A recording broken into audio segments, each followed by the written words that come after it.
তার সম্প্রদায়ের কিছু নেতৃস্থানীয় লোক যারা বড়াই অহংকার করছিল বলল, হে শোয়েব, আমরা অবশ্যই তোমাকে এবং তোমার সাথে যারা ঈমান এনেছে তাদের আমাদের জনপদ থেকে বের করে দেব, অথবা তোমাদের আমাদের জাতিতে ফিরে আসতে হবে। সে বলল, যদি আমরা ইচ্ছুক না হই তাহলেও কি তাই হবে? সেখান থেকে আল্লাহ তাআলা আমাদের একবার মুক্তি দেওয়ার পর যদি আমরা আবার তোমাদের জীবনাদর্শে ফিরে আসি তাহলে আমরা পরিষ্কারভাবে আল্লাহ তাআলার উপর মিথ্যা আরোপ করব। আমাদের পক্ষে এটা কখনো সম্ভব নয় যে আমরা সেখানে ফিরে আসব। হ্যাঁ, আমাদের মালিক যদি আমাদের ব্যাপারে অন্য কিছু চান তাহলে এটা ভিন্ন কথা। অবশ্যই আমাদের মালিকের জ্ঞান সবকিছুর উপর চেয়ে আছে।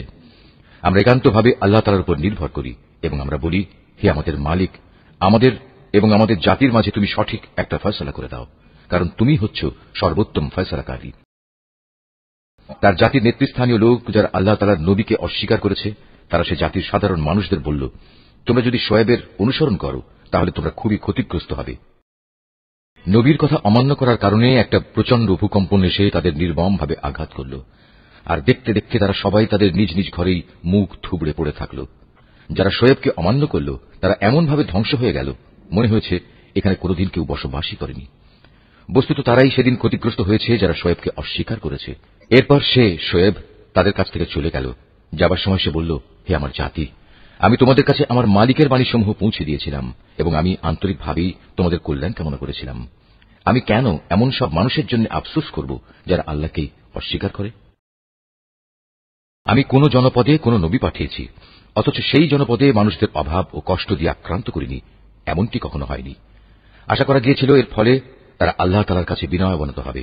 অতঃপর আমি তাদের দুঃখ কষ্টের জায়গাকে সচ্ছল অবস্থার দ্বারা বদলে দিয়েছি।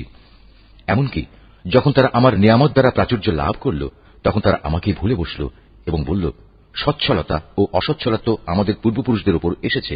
অতঃপর আমি তাদের এমন আকস্মিকভাবে পাকড়াও করলাম যে তারা টেরও পেল না।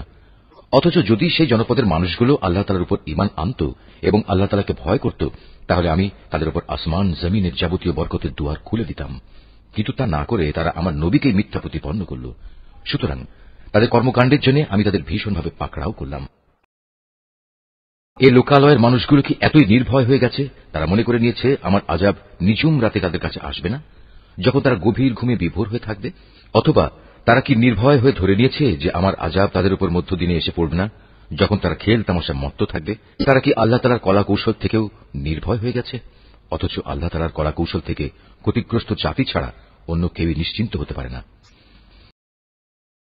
আগের লোকদের চলে যাওয়ার পর তাদের জায়গায় যারা পরে দুনিয়ার উত্তরাধিকারী হয়েছে তাদের কি এই বিষয়টি কখনো হেদায়েতের পথ দেখায় না যে আমি ইচ্ছা করলে যে কোনো সময় তাদের অপরাধের জন্য তাদের পাকড়াও করতে পারি?